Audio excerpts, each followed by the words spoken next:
On today's episode, we find the worst of the corporate media and tackle some great headlines that say things like Kentanji Brown Jackson is the first black Supreme Court justice, the GOP will obey Trump no matter what he asks them to do, Clarence Thomas believes in conspiracy theories, world hunger is a benefit, and lastly, the internet shouldn't have free speech. This is Cringe Posts. Hey friends, welcome to this episode of the Cringe Posts podcast. This is the show where we gather the cringiest political and cultural takes in your feed. We break down where they went wrong and try to challenge their underlying assumptions and of course poke fun at them. And of course we poke fun at ourselves as well. My name is Donald and I'm here with my co-host Britt. And we always like to make fun of our own past cringy posts or memories or just sort of reflect on our own bad mistakes from the past because we all grow, we all become better, and we want to sort of encourage that amongst others, and that's why we look at these bad posts. Maybe a little bit less so today, because today we're challenging media headlines. That's kind of the theme. So maybe less individual reform, and maybe people who subscribe to these things and take them as gospel truth can have a little bit of reformation within themselves along those lines. But before we get into the episode, just a reminder to like and share and comment, all that good stuff. Helps our numbers go up, helps us get our message further out, and we really appreciate that growth. Check out cringeposts.com if you want to see the posts visually and you're not watching our YouTube or Odyssey channels. You want to take a look at the headlines, say, did they really say that or something wrong there? Well, we've got them for you up on the companion slides. And then I think that's everything. We're going to go ahead and look at, well, it's not a post this time, but Britt is going to recall a cringe story from his past here. So take it away, Yes. Britt. Yeah. So I think this is it must have been 2013 or 14. And Marvel, which I was a big fan of, released Captain America Civil War. And for those of you who have not seen it or just need a quick refresher, basically the government and the United Nations put together a thing called the Soviet Accords. I can't remember exactly how to say it, but basically a new rule set that says, hey, we're going to have power over all the superheroes and tell them where to go and what to do. And Captain America is basically like, no, that's like not freedom. And Iron Man, Tony Stark, is like, no, we need more oversight. We need to do what's best for the many, even though we're the few. And we need to, bend the knee to this. And I remember in college, I was having an argument with someone. And, obviously today, it's like, which side of this do you fall on? Libertarian, Brit. And it is, I fall on the side of Captain America. There should be no government oversight, much less the United Nations. I remember a scene in this movie where They talk about the United Nations like it's some serious, like, oh, the big guys are here that really have authority. It's like, I don't give a crap about them. But 2014 Brit or 2013 Brit came on the side of Iron Man. And I believe that Iron Man was doing what was best for the greater good and that he had the needs of the many outweigh the needs of the few. I also love that line in the Star Trek movie. At that time, I considered my moral philosophy utilitarian. Whatever works is what should be done. And what's kind of ironic is like, that doesn't actually end up working, right? Like we see that throughout history. It doesn't generally work when you have a few people that have all the power over everyone else. It's best for, the people that are closest to the decision to make the decisions. And I cringe every time I think about my points that I made in those debates. And one of the guys on my dorm floor was very much like, no, Captain America's right. Like he actually has a principled stance and it's philosophically consistent. And I wasn't having any of it because one, I wanted to be cool and have a utilitarian viewpoint. And then two, I just thought Iron Man was cooler than Captain America. So, and it turns out, Chris Evans, not that great of a guy either. So I guess none of them are great. No. Well, and the frustrating thing is it seemed a little bit less so, at least a little less over hitting yourself over the head back in the earlier Marvel movies, but more and more it feels like they are pushing agendas of some kind. And I almost wonder in the aftermath of some of those movies, they somewhat vindicate Iron Man's point of view. They do. It's a little frustrating. Yeah. And comic book writers have never exactly been the most principled of people in terms of their viewpoints, where to get political discussion from. But it was disappointing to see that after they'd done such a knockout job with Captain America 2, which I think is one of the most libertarian kind of messages on like distrust of government and surveillance state and stuff like that, which was also awesome. known as one of the best Marvel movies too. Yeah, I think it is, and then they did Civil War, and then in the aftermath of Civil War, it seemed like they kind of like, no, actually, Iron Man was right. I'm like, you did a whole series with Captain America about why this kind of thing is bad, but oh well, oh well. I'm not looking to comic book writers to shape my Yeah. political philosophy, and hopefully we can convince enough people to not get theirs shaped by it either. Okay, so like I said, we are going to be delving into all of these are going to be headlines of one form or another. Most of them are also going to have context, just like a little snippet from the rest of the article. Of course, this one from Good Morning America really needs no snippet because it's just blatantly false on its face. So our first post from Good Morning America, infamously, Kentanji Brown Jackson is sworn in as the first Black Supreme Court justice in U.S. history. You know, you might think that what's wrong with that headline, and then you might look, slightly to your left on the picture of everyone in the court and see Clarence Thomas. And even if you wanted to pretend that Clarence Thomas didn't exist, you would still have to contend with the fact that the first Black Supreme Court justice was, in fact, Thurgood Marshall, who also existed, believe it or not. I'm pretty sure this headline got deleted, but as you can see, based on the timestamp, it was up for at least 4 hours. I think it was closer to 6 to 8 hours up. And part of me wonders, I think that there's almost two potential thoughts behind this particular headline and tweet. The first being this is maybe the more innocent, even though it is somewhat nefarious. They knew this was wrong, and they tweeted it out because they knew the controversy would get it retweeted, and they'd get a lot of hits, and they'd get a lot of exposure. Sort of a manufactured gaffe, right? Sometimes you see companies or entities do this, where they intentionally do something wrong or misleading to stoke the controversy in the share, and that way they get a lot of traffic, and it's sort of a net win for them. It's sort of the philosophy of all coverage is good coverage kind of a thing. What I tend to think, unfortunately, the more nefarious of the two, and I think what is more likely, is that they also I don't think there's any world in which they didn't fact check this and they thought it was correct. I think they knew that it was wrong when they tweeted it. I just don't believe the fact that Clarence Thomas is currently on the court, and the fact that he's been in the news so much based on his opinions that or concurrences. I just don't believe there's any world in which this was an honest mistake. I think the other outcome is they knew that this was wrong, but they wanted it to permeate in people's heads anyway. They just intentionally were trying to spread the narrative of erasure of other people, or that somehow there was something notable in the Biden administration, or that this was a historic moment to try to take away from the fact that Biden said no matter what he was going to nominate a Black woman. So it's like, is she really the most qualified or not? I don't know. Try to take away some of that sentiment and just push this out as a big moment when they just knew it's not the moment they're trying to make it. Yeah, and I think that this would actually be hilarious if it was done in a trolley manner, right? Like I obviously I'm not a big fan of the Supreme Court or any of the pomp and circumstance or anything of that, but like I could see The Onion or someone like trolling, like, oh, it's the first Black Supreme Court justice, or if Ben Carson got nominated, like I think it'd be hilarious if they said something like, oh, the first Black president, or something like that. That'd be really funny, and if it was done in a trolling manner. But what makes it so cringe to me is that these people have to carry an air of dignity, that like, oh, we are the press, and it's like we are the source of truth and the trusted news that you can check out and listen to me. I'm Brian Stelter, and it's like, man, you can't keep that air and then also post something like this.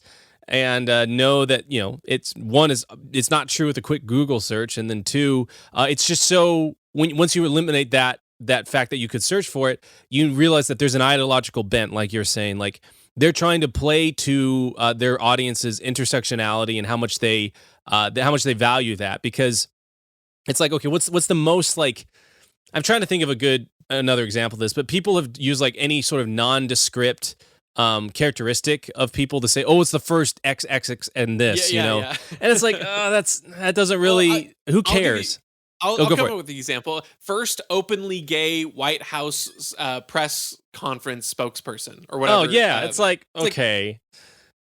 okay. It's Was like that part okay, of the job? yeah. It's like I'm the first person to drive a car with a mole on my toe that's the shape of a pancake. You know, like it's like that none of that. Okay, like what bearing does that have? And it's all driven by, and we're gonna see this I think in a lot of these posts. Like it's driven by the current market force of like needing to get clicks and I wouldn't even say market force, just the media culture of like, hey, we need to sensationalize everything in order for us to make revenue. And so they try and create all these different things, and maybe they posted this like you're saying to create that sensation as well as to propagandize their audience. And I have to admit, I have somewhat of a blind spot here about what mainstream media outlets are considered noble or lofty. You know what I mean? Like I think that there's this sort of implicit hierarchy or ranking that a lot of people, especially I think older generations who grew up with the mainstream the corporate media being their only media source. There's kind of these I mean, like I'm not so ignorant as to know, Fox News is the shunned one that apparently Republicans love. Ultimately, it's still just a corporate media entity. I think they're more open to having interesting voices, but I think at the end of the day they're still a corporate entity. I know NPR is supposed to be this bastion of respectability and credibility, which is hilarious. CNN is supposed to be unbiased and neutral. MSNBC is maybe a little bit more left. I know some basic things like that, but on this ranking, to me they all kind of blend and they blur as this mush. And I think one of the criticisms, and we're definitely going to get into this kind of a criticism in our last video that we've got for you. But with new media is like, oh, you can just get Joe Blow who runs Joe's disinformation blog, and someone will cite that headline as with the same weight as someone who has actual journalistic integrity and journalistic practices. That's a very often sort of thrown accusation towards newer media. But the thing to me is, it's one, if Good Morning America is not considered this upper echelon in the rankings that I was referring to, let's say it's considered sort of cheaper, not necessarily trashy, but just lighter weight news content, then one, you already have this problem with your mainstream corporate media, and a very big number too, because a lot of people watch Good Morning America. It's a morning show where a lot of people get their news when they wake up. So if this isn't one of these heavy hitters with high journalistic integrity, well, then your problem about the internet isn't unique and is maybe worse, considering that a lot of people go to this particular one source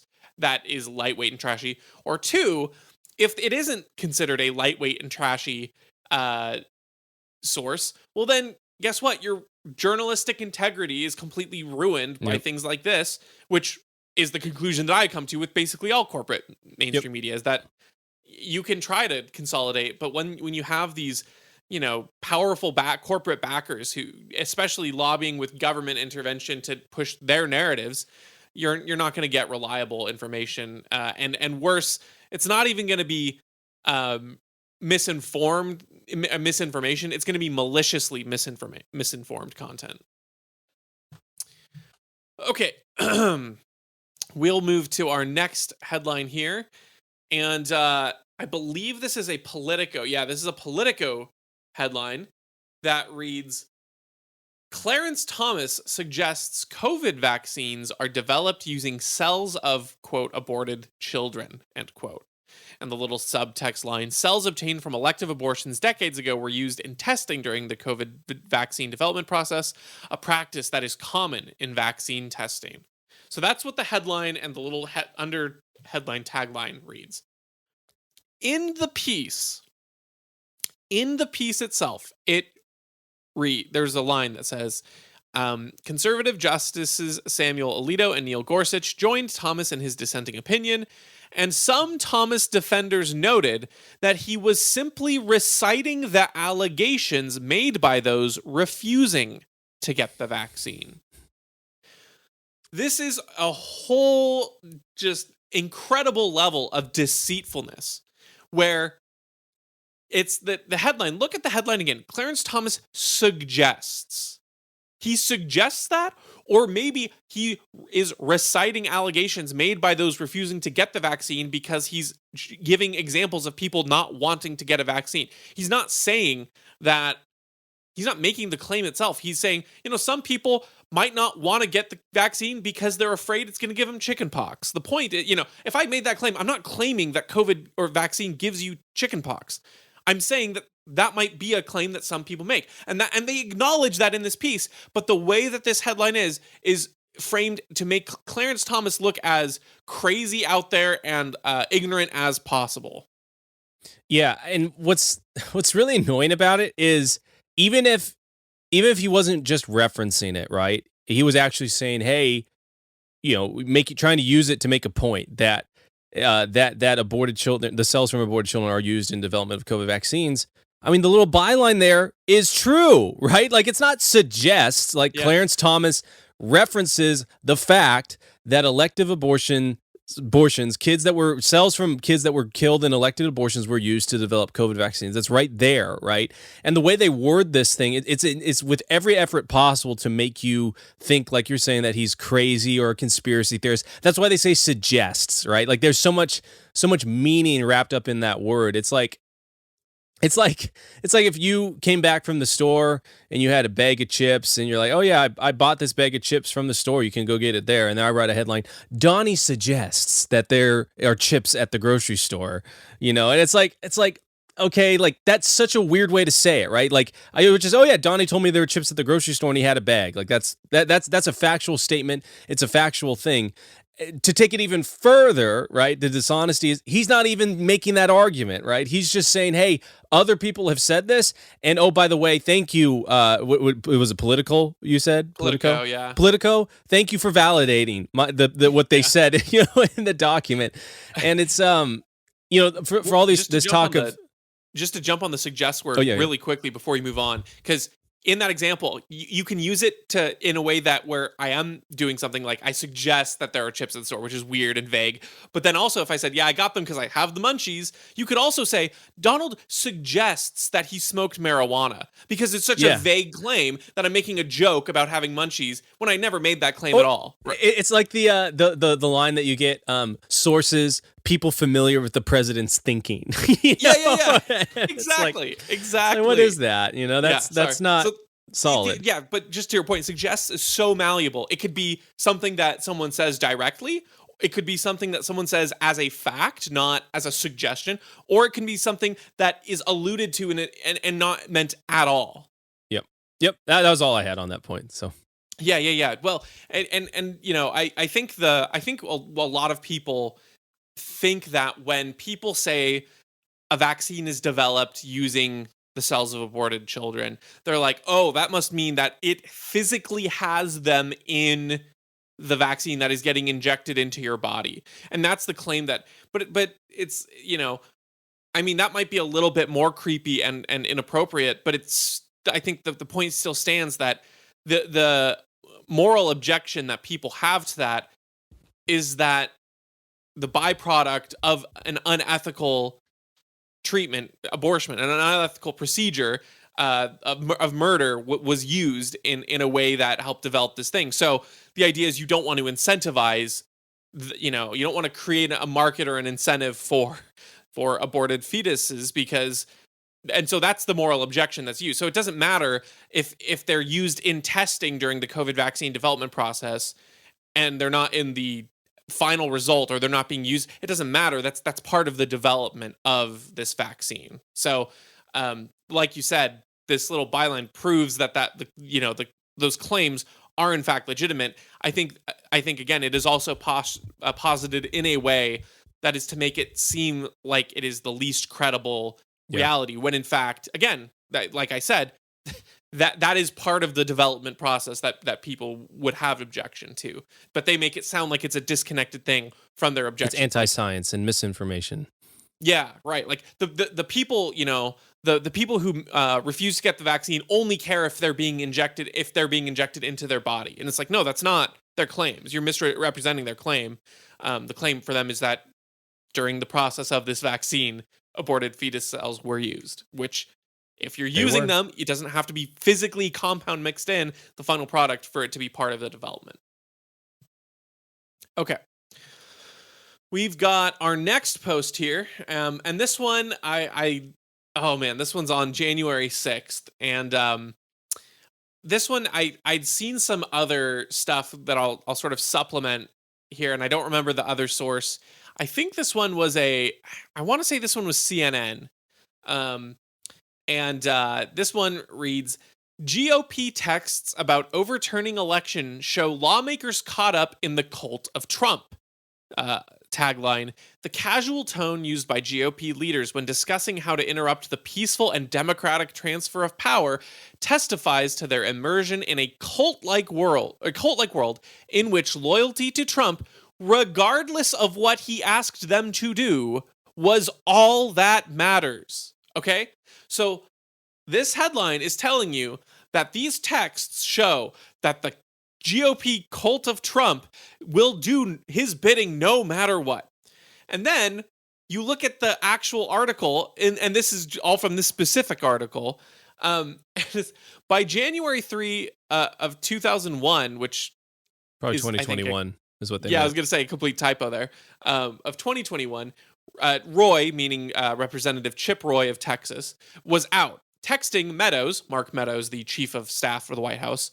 I don't think the president is grasping the distinction between what we can do and what he would like us to do.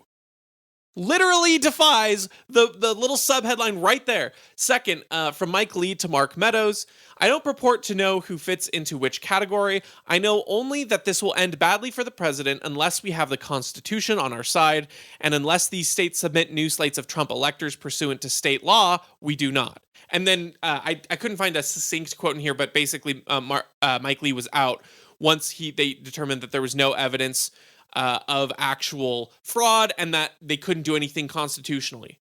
And so the story here that these texts show is that there were a lot of GOP people who are like, look, if Trump is right and this election was stolen, we want to make it right and we're going to make sure that it's constitutional. And then the texts show that as soon as it wasn't constitutional, they were like, no, we're out. We're not going to support Trump no matter what. Literally the complete opposite of this headline. Now, of course, you and I, we don't really care and about things of this like constitutional nature in the sense that sort of every election is somewhat stolen. Every election is fraudulent. I think there's also within their own rules fraud in every election. But all that aside, if the claim is that these people are loyal to Trump no matter what, your evidence literally shows them not being not being loyal to Trump once he crosses the bounds of the Constitution, then you don't have the case you're trying to make. The thing that really stuns me about the media types, the corporate media types, is just the level of hypocrisy, and in terms of they almost project with all of their headlines and the byline and all this stuff, because they're like, loyalty is the only thing that matters, regardless of what they ask them to do. And then I start thinking about the media, and I think about people like Harvey Weinstein or Jeffrey Epstein, or all the different executives, at CNN and at Fox and all over the place that got accused of and shown to be proven, for different types of sexual assault and harassment and all this different stuff. And I think about the ABC reporter, that's like, hey, we knew about Harvey Weinstein like years before, and they wouldn't let us run it, and all this stuff, and it all comes out. Andrew. They say, oh yeah, and Prince Andrew, yes, yep, and all that stuff, and it's like, oh, we just got to cover for them. It's like, man, like you guys are the ones that will do, at the expense of innocent children being trafficked. You will do what your leftist overlords and Hollywood elite overlords tell you to do. And as usual, like I was saying, this is just a projection of that. And I don't like the GOP, man. I think a lot, obviously you don't either, but like, I think there are probably a lot of people in there that do the same thing, right? They are in a cult world where power is the only thing that matters, and we'll do whatever it takes to take it. But it's it's just hypocrisy at its most obvious. These people don't actually have any principle about power or about the peaceful transfer of power or about protecting innocent lives. They only care about it as much as it furthers their cause. Yeah, I think about politicians are definitely a good target for corruption, but just like everything else with Trump, like every single thing that the media picked to fight with Trump on was the stupidest thing to fight with him on. Yep. Like, oh no, he got us out of the Paris Agreement. Like this symbolic agreement that was going to be harmful to the US and not beneficial to anyone. That's what you want to fight him on? And not on, continuing our war in Yemen and expanding our military presence in the countries we're involved in. And you're celebrating him when he had to drop the bomb in Syria. Like, why are you picking the stupidest things? And so in that same vein, they're doing this with January 6th. They want January 6th to be more than it is so bad. When in reality, at best, it was a bunch of idiotic, malcontent Trump supporters and Trump having a harebrained idea that, hey, the election was stolen, maybe I can get it back. And at worst, it's like a Fed operation that was inciting this themselves and trying to frame it. So it's like, if you're going to try to make this a thing, talking about, election fraud and loyalty beyond a fault, you need to actually have real evidence, not this absolute dog pile of nothing. Think about actual election, sketchiness. You can think about, I don't know, when the DNC was, colluding with the debate moderators ahead, and Debbie Wasserman Schultz had to resign because they were giving Hillary Clinton the questions ahead of time. That one's, a little bit of insider baseball corruption, loyal to Hillary Clinton, no matter what she asked them to do. You could think about the Republican primary in 2012 when the stuff with Iowa went on and they stole that from Ron Paul. And all of the media, of course, just leaving him out and blacking him out of the media coverage there and stuff. So, these politicians and Republicans specifically I'm not trying to defend them as categorically. I'm just trying to show the media sucks at calling them out. And when there are very real things you can call them out for, and they choose the dumbest things that try to run and try to make a big deal out of that really are just absolute nothing burgers. Okay, our last headline before we get a video here is this one is from the United Nations, and this one went a little bit viral, so you may have seen it. And one thing I will say before I get into this, I appreciated. This one got sort of universally dunked on. So even sort of lefty friends of mine highlighted how stupid this was. That's funny. And to me, I'm like, I want to take that and say, okay, good. We're on the same page. Bad take from the UN. Why do we want to, give them more power? Why do we want to afford these kinds of people more control? So, I'm going to read the headline and then the intro paragraphs here. The headline is The Benefits of World Hunger. And the first paragraphs read, we sometimes talk about hunger in the world as if it were a scourge that all of us want to see abolished, viewing it as comparable with the plague or AIDS. But that naive view prevents us from coming to grips with what causes and sustains hunger.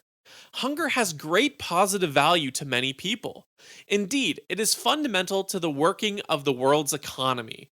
Hungry people are the most productive people, especially where there is a need for manual labor. Oh my We gosh. in developed countries sometimes see poor people by the roadside holding up signs saying, "We'll work for food."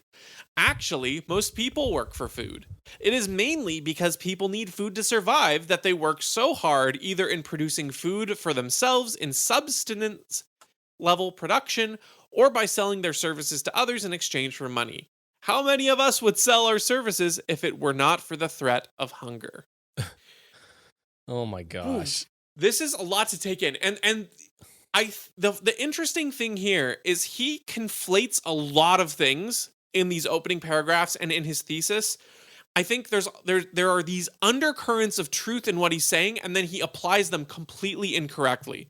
So for instance, the last line, how many of us would sell our services if it were not for the threat of hunger? On a very fundamentally basic level, that is true, right? The idea that if there were no urgency, if there were no sense of decay or atrophy, it would be less urgency to produce, and production would not necessarily be a thing. However, the entire reason why you want that urgency is to get rid of hunger.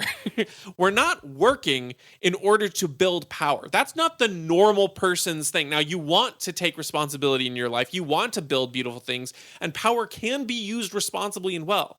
But the idea of working should primarily be to, stave off the things of decay and put them off, to avoid hunger. The entire point of working is to get rid of hunger. If we abolished hunger tomorrow, yes, the world would be better off. Period. Now, things still decay in the world, so there is still an impetus for production and things like that. But this overall, this whole article to me felt like this guy sitting from his high chair, looking at people and saying, "Yeah, this is a strategy simulation game. We'll need to keep them hungry to produce their manual labor so that I can enjoy my cheap goods, my cheap luxury goods," which is not what a free market is about. A free market is about exchanging goods because you want better for yourself, and you want to create, and you want to produce, and those kinds of things.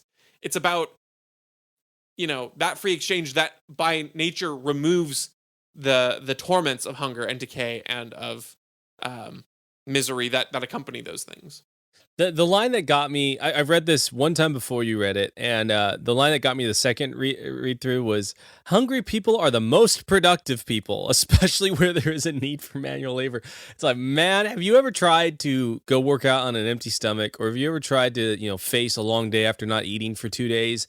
It's very hard. It is not, it's almost a priori that you are not more productive if you have less energy, right? Like, you need energy to be productive, and energy is created by you ingesting food.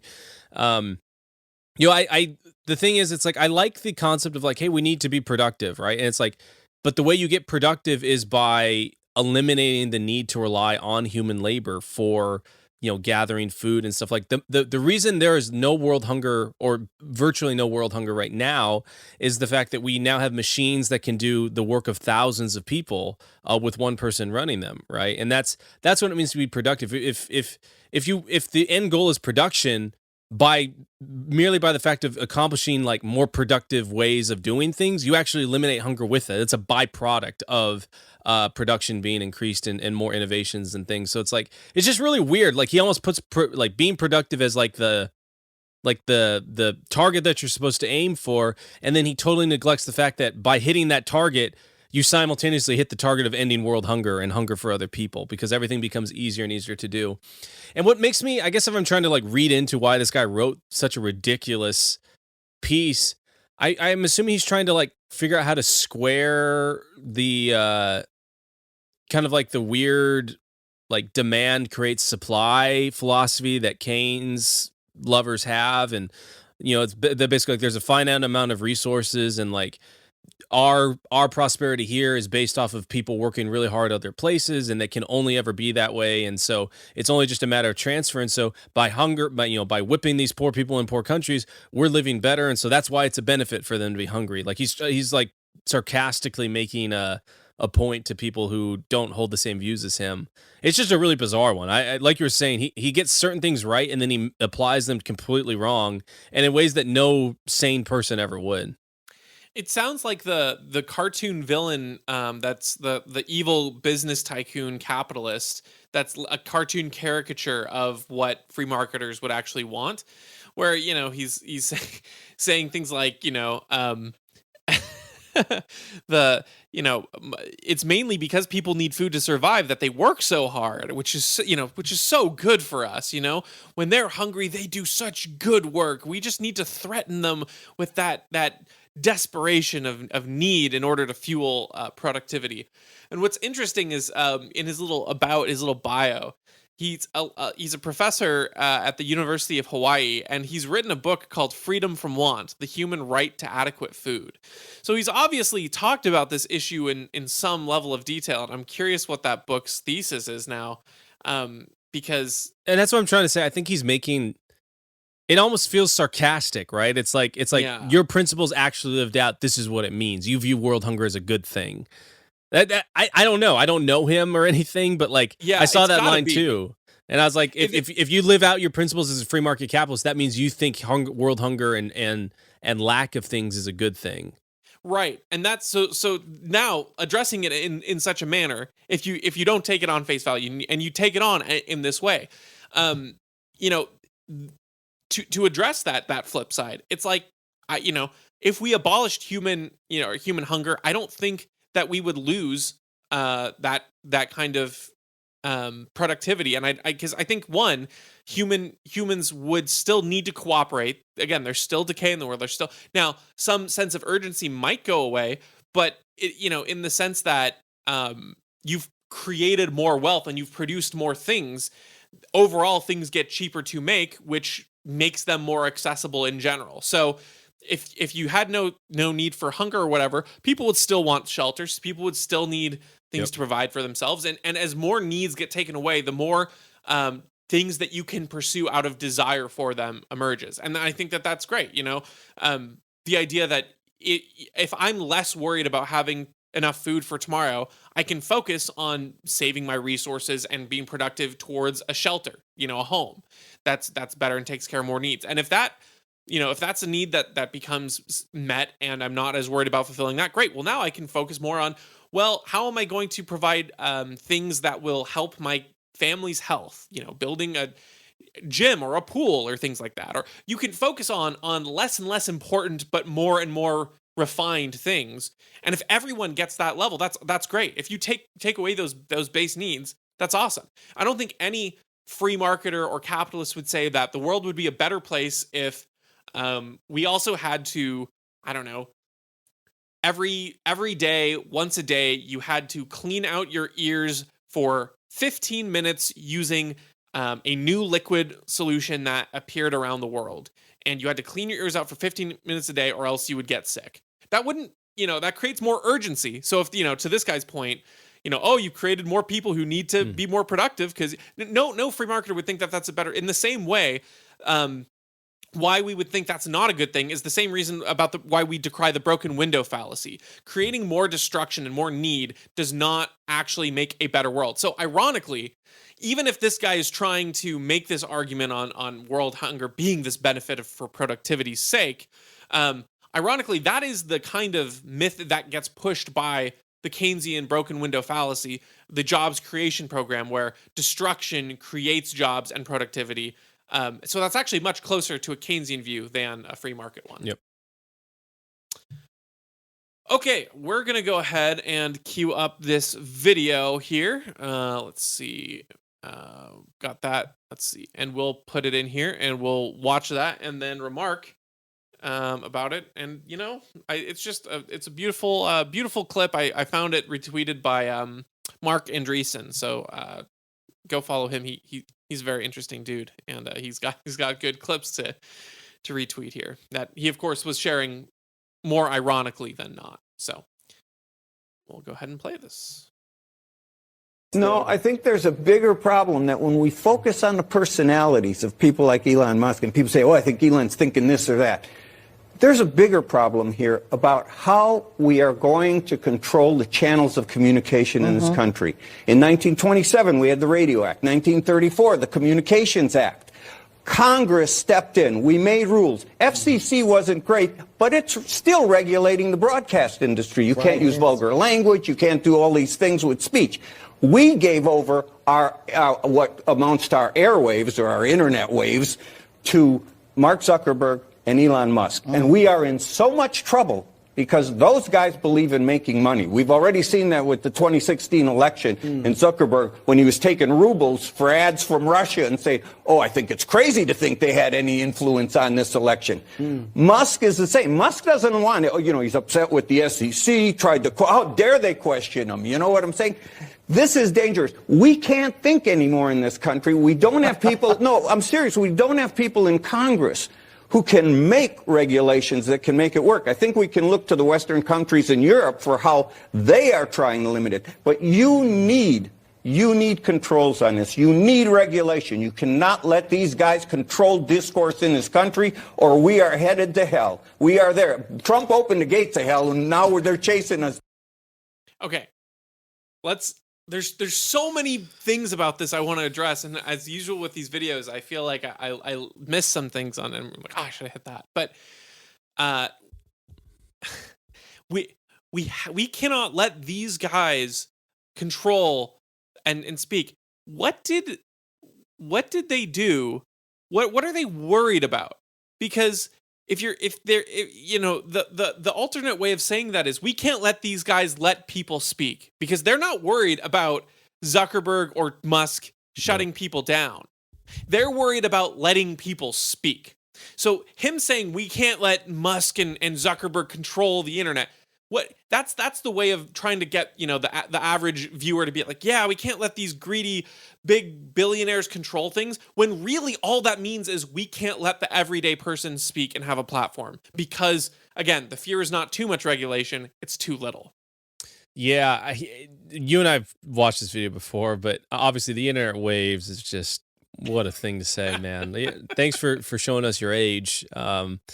You boomer. But the part where he talks about the 2016 election and Putin gave Mark Zuckerberg rubles and it's like, okay, buddy, like we know all of that has kind of come out, and now you are the very misinformation you're swearing to destroy, or disinformation or whatever it is. It's the perfect clip, because you got this guy who believes that there's only one narrative that should be presented, and it's the narrative that is specifically curated by the trusted news sources that he is conveniently a part of, and anyone that disagrees with him is awful and should be silenced. And this is a threat to democracy and our way of life, because we can't have any lies on the air, and we did it with the radio, so we should do it with the internet. We can't have lies. It's really bad. People aren't able to think, so we need to tell them what to think, and we can't let people that are saying wrong things tell them what to think. And oh, by the way, I'm going to drop a couple misinformation statements myself that we've all known about and have known the truth about for 5 years at least at this point. It's just like, it's what I was saying earlier, man. Like, these guys just project. They're just projecting their hypocrisy and their lies and how they operate, and just all of their dishonesty onto all of us. And because I had a really good friend who said, he's like, hey, like, I try to behave in a good way, because if I don't behave that way, I believe everyone else behaves the way that I behave, right? Like, that's kind of a good principle. And so these people, they believe that everyone else is dishonest. They believe that everyone else has an agenda. They believe everyone else just wants power and is going to lie to get it. And so that's why they don't trust any of the normal people. They believe that they're all sick and vile and dishonest as they are. So you talked about the rubles thing and the Russian disinformation piece. So let's look at that example. So he's touting this literally what was like a month ago, maybe, like when mainstream outlets were finally admitting, I think it was due to a Freedom of Information Act, that the Russian collusion piece was a complete fortified lie from the DNC, if I'm not mistaken. Or it might have been the Clinton campaign specifically. Yeah. The Clinton campaign knew, and the FBI knew that it was false, but they still yes. And Clinton was like, I didn't know it would go up to the FBI. Like, okay, yeah, you're making this claim about, foreign intervention in a US election. You don't know that. Okay, whatever. So that, and the whole ads thing has been proven to be like these really ineffective bot ads that they get, there was not a like notable impact from the election. Yeah, exactly. So, which for the record is, for anyone listening, that is an infinitesimally small amount to spend on a national on the biggest national campaign. It won't move the needle. Not at all. Like, for the record, like, a single ad run of ads that my nonprofit would do would in a month would be more than that. And we're a single statewide talking about multiple issues, but like it's just Washington State usually, and we're running ads for that. So again, just to put in perspective, $1,000 for a campaign, that would be like half of an hour's spend for a national campaign in total, probably what it should be. Half of an hour of a multi-year campaign. So there's that. And then you think after all this pressure from Congress happened, they brought in Zuckerberg after the 2016 election. Like, why didn't the outcome we wanted happen? Why did you let people speak? And so then all the social media companies get scared and they start censoring things and they start, playing more by the rule books that this guy wants. And then we have the Hunter Biden laptop story completely suppressed. And the only ways you could hear about it were from the fringe outlets online. But the places that, when people shared it on Twitter and things like that, they got silenced, they got shut down, they got, completely removed, even when people knew it was a legitimate story. Now, again, whether or not you think that the Hunter Biden laptop story was the scandal that it really was, I think more to do with Hunter Biden's connections to Ukraine, which is relevant now. So they're still going to try to silence it. But the whether or not you think it's a big deal, the point is it was true, but it was decried as fake and censored and completely gone awry. So even without these controls that this maniac wants, the pressures and the implication of pressures from the government were so much that this kind of self-censorship occurred, and it actually silenced real truth. So that's a demonstrable effect of this kind of silencing of individuals, not to mention the COVID regime. Alex Berenson just got reinstated on Twitter, which is a huge win. And they admitted that he never should have been, like, his tweets didn't actually violate the things and he should have never been removed from the platform, which is insane to say now in 2022, when he was literally just reporting data and studies and things like that. So just to say that even without this maniac's grip of power at where he wants it to be, there are already detrimental effects from this kinds of censorship and rules that he wants, that silence the truth and good people, and do nothing to stop harms. Yeah, it kind of reminds me of, with the whole vaccine mandate and all that. With it's like, oh, we're going to impose this, and we're going to set the date where businesses have to comply out 4 months or whatever, right? And so all the businesses scramble in anticipation that this thing is going to come down, and people get fired, people lose their jobs, people move to different jobs. And then, oh, by the way, in January, the Supreme Court says, hey, you can't actually do that. It's unconstitutional. And the Biden administration says, oh, too bad. I guess that's a bummer. There's no recompense for the people that suffered because of that mistake.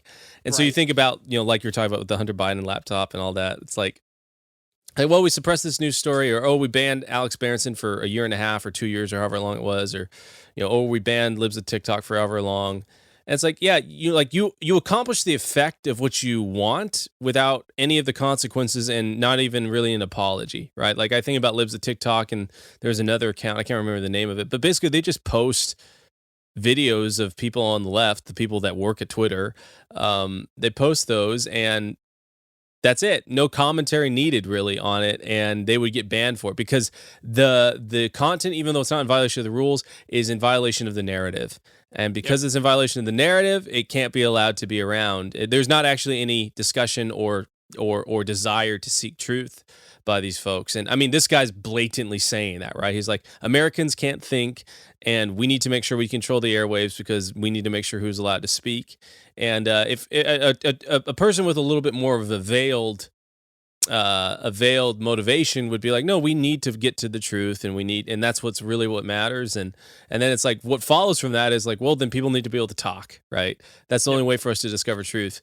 But this guy is totally, he's not even veiled in his desire. He's just like, I just want this narrative to be out there. So let's implement these things. And I don't like Elon Musk because he doesn't toe the billionaire line. Maybe he does, maybe he doesn't in reality. I don't know. But in terms of like publicly, he doesn't. And so therefore he needs to be shut down. And that's why they hated Trump too, right? Like they loved Trump. They loved Trump until he ran for president and said, oh, shoot, like there's a whole untapped market here for me to tap into of frustrated Americans being talked down to by coastal elites. Like I'm going to use that. I'm going to play to that audience.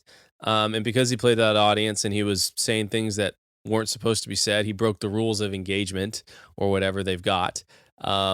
They decided they had to shut him down, and he was public enemy number one. And not just the media, but the media all the way up to the deep state and the alphabet agencies. And they worked and colluded together. I mean, what was that? There was that Times article, the plot to, or whatever it was, I can't remember the term, but basically they admitted, they said, oh yeah, there was this whole subversion conspiracy, I think, right? Conspiracy, to stop Trump from getting elected. Mm-hmm. And it's all there. These people are no longer even trying to pretend that they have a principle and that they're good people. They are outwardly showing you. And so best to just not give them your eyeballs, which means also and translates into them not having dollars in their advertising. And I think that's kind of the white pill of all this is like these guys get no views, right? Like shows and podcasts from people that are actually seeking truth are the ones getting the views. And that means that this old style of corporate media is just going to die out at some point. Cancel your cable. And maybe if you really want to sign up for CNN Plus, or wait, is that still around? I don't Did you see the Carrie Lake video of that? Yeah, was that the candidate running? Yeah. From she's the candidate for governor in Arizona, and the CNN reporter's like, "Hey, can I get a statement on this?" She said, "Okay, like I'll give you a statement on condition that it airs on CNN Plus." Yeah. He's like, "Oh wait, that doesn't exist anymore." she walked away. The last thing I wanted to say on this video is it's really funny because even in this unhinged rant from this out of touch guy, he admits two very very apparent truths that kind of undermine his whole argument. Okay, he's like we had the FCC, which it's not great, but we have it. It's like, wait. You're saying you want monitors and controls from this thing. Well, but it's not, it's not great. And then he also is like, when he's saying, people can't think, he's like, politicians, we don't have politicians who can do this. They just they're not smart enough to set these rules. We need to look to Europe for it. Okay. So you're telling me that the bureaucrats who would be in charge of the specifics, the FCC, are not great. Okay. And then you're telling me that the legislators who would be writing the laws that would empower these bureaucrats don't know how to do it. Maybe there's a pattern here. Let me, do you not see that the connection is that the people in power and in control shouldn't have that power and control because they don't have the ability to do that kind of thing, either from your perspective or ours. I'm sure that this guy was very deferential to the FCC when Ajit Pai ruled against net neutrality, right? Well, because it's the authority that's meant to regulate the communications. So, obviously, if he's in control, it should be the rule that had to be respected, right?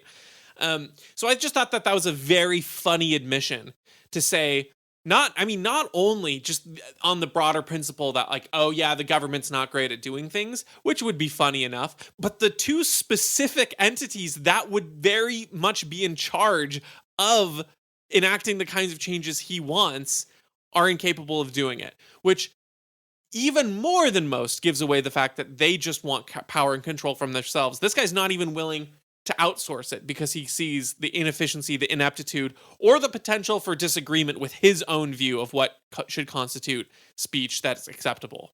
Yeah, that's the he's not criticizing the FCC decision because he thinks it's actually bad. He's like, it's bad because it didn't go far enough. That's I'm sure that's a perspective he's got. Yeah. Well, anyway, unless you got anything more, I think we're good here. All right. Well, thank you for listening in via the internet waves to our show. We really appreciate it. Make sure to like and comment and subscribe and speak out freely as an individual, because you know what? I think you're smart enough to do that. And we will catch you guys on the next one.